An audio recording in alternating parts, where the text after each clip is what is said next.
Welcome back. Amani National Congress leader Musalia Mudavadi has been vocal on the nation's shaky state of the economy, at times fashioning himself as the opposition's last man standing after last year's handshake between then political protagonists President Uhuru Kenyatta and ODM leader Raila Odinga. And as the curtains are drawn on 2019, Mudavadi is calling for caution on the push for amendments to the constitution, but advocating for a total overhaul of the electoral body IEBC to oversee the 2022 general election and a possible referendum next year. Our political affairs editor Francis Gachuri reports on Mudavadi's end-of-year reflections. For the 58-year-old former Vice President and Finance Minister, 2019 has been a challenging year, a year many Kenyans who lost jobs in companies that folded up or downscaled their human resources, suppliers who remain unpaid for goods and services rendered to the national and county governments, or millions of citizens who could not make ends meet. We clearly have got to refocus and make sure that when we talk about a growing economy, we should not feed Kenyans with just statistics. We must ask ourselves, is this growth or is this economy working for a few individuals at the top, or is it an economy that is working for the larger Kenyan population, the ordinary person in Kenya? The former Deputy Prime Minister says the economic downturn is simply a manifestation of wrong financial decisions.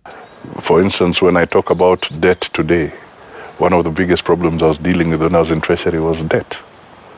And it's as if we've gone full circle, and we are back now to a situation where we have a lot of debt problems in our country again.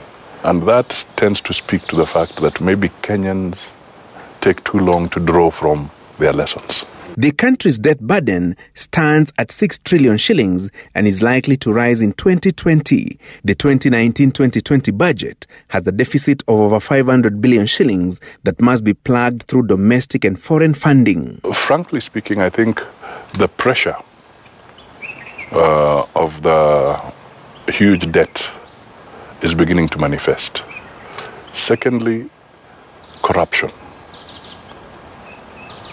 Because the government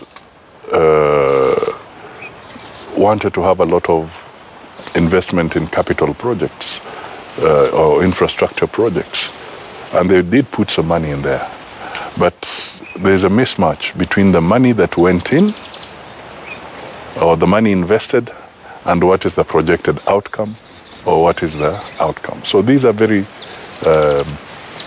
critical areas. The magnitude of Kenya's debt crisis came to the fore following the arrest and prosecution of top National Treasury big boys, including former Cabinet Secretary Henry Rotich and Principal Secretary Dr. Kamau Thuge, over the Aror and Kimorel Dam saga. The cost of major infrastructure projects, largely funded through loans, often questioned by economic pundits.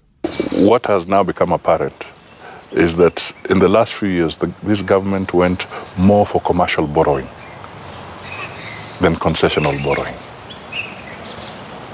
Yeah, concessional borrowing is the kind of resources you get from the World Bank and so forth, which give you a very low interest rate, a decent gestation period, and then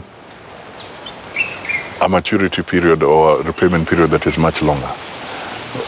If you look at the portfolio of the recent loans that the government has taken, these are loans that are ranging basically from 8 to 12 years, maximum 15 years. Now, with the quantum of the figures that have been borrowed, it's going to be a very big problem. Ukuri Atani has taken over at the National Treasury, albeit temporarily, and one of his immediate assignments is to review the country's debt status. The government of Kenya, going into 2022 and beyond, must come out with a very clear blueprint on how they will reschedule and restructure these loans. And even the governor of Central Bank has told them as much, that start preparing in advance. Because he knows that the crisis is coming. For instance, in January, there are some huge installments on the SGR that now must be made. President Uhuru Kenyatta, in his Jamhuri Day speech, admitted that the economy had not grown as expected. Farmers, small and medium entrepreneurs, and millions of unemployed youths looking up to him for an economic turnaround in 2020. He's now almost midway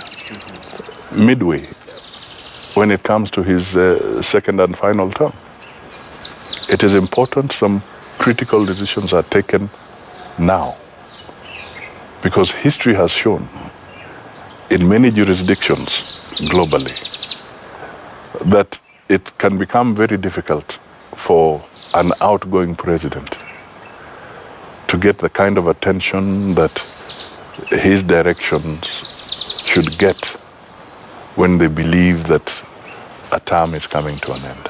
Corruption has also slowed the country's economic growth, and 2019 has recorded a surge in number of the so-called big fish prosecuted for allegedly siphoning public resources and trusted to institutions they manage. I think what Kenyans now are looking for will be conclusion of some of these cases.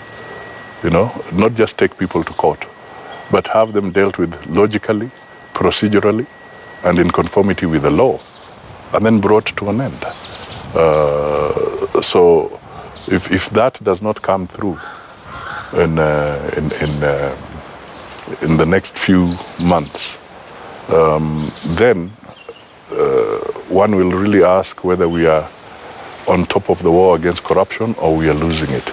The judiciary has a litany of complaints, including alleged encroachment of its territory by the executive through attempted budget cuts and the president's failure to appoint 41 judges to hasten delivery of justice. Whatever issues are there between the executive and the judiciary need to be resolved so that these institutions can work.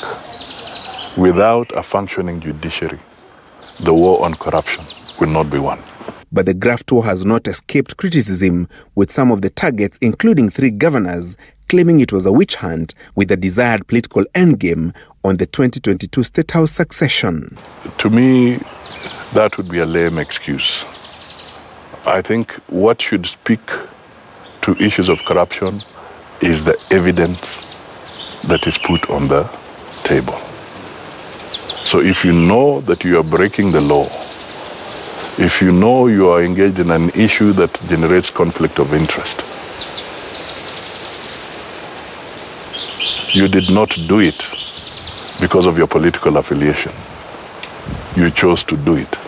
And therefore, the evidence that is on the table should dictate the way forward. IEBC currently has Chairman Wafula Chebukati and 2 commissioners, Boya Molu and Abdi Yakub Guliye. A substantive chief executive officer is yet to be appointed following the sacking of Ezra Chiloba. The Building Bridges Initiative Task Force has recommended an overhaul of the commission instead of recruiting 4 commissioners to fill 4 vacancies triggered by the resignation of Dr. Roslyn Akombe in October 2017 and that of the then Vice Chair Consolata Nkadha, Paul Kurgat, and Margaret Mwachanya last year. We are entering into the second half, very soon, of our election cycle. And the institution that is supposed to ensure free and fair elections remains as it was. That is a very explosive issue. And we have done nothing about it since the last general election. Why are we preserving it in its present state? For whom are we preserving it in its present state? Is it for Kenyans or for somebody else? The IEBC question has been given more relevance by the ongoing debate about a referendum following the unveiling of the BBI report. The president has extended the tenure of the BBI task force to oversee implementation of its recommendations, notwithstanding the hit raised by BBI politics and the 2022 succession factor. Mudavadi is calling for caution. By and large, the 2010 constitution has covered a lot of the things that are still being talked about within the BBI. It's really a question of commitment to implement some of these issues. Even if we were to have a situation where you have an executive that is slightly altered, let it come because Kenyans believe it is what is good for them. Does your gut feeling tell you that these changes are there because Kenyans really want them? Or does your gut feeling tell you that some people are pushing for certain changes because it will solve short-term weather conditions in the political arena? But the BBI debate is happening against the backdrop of a confused political landscape, the Kenyatta-Odinga handshake radically altering the country's politics, leading to, among other things, a weakened, if not altogether absent opposition. Today, if you go to parliament, sometimes you don't know which side is opposition and which side is government. We need to revisit the whole issue of making sure that you have an official leader of the opposition. When you operate the way we've been operating without that due recognition, then when a government is engaged in any excesses, then you leave up to the mercy of that until you wait for the next election. There have also been politics about the 2022 succession, and every so often your name keeps appearing as one of the potential compromise candidates. Are you?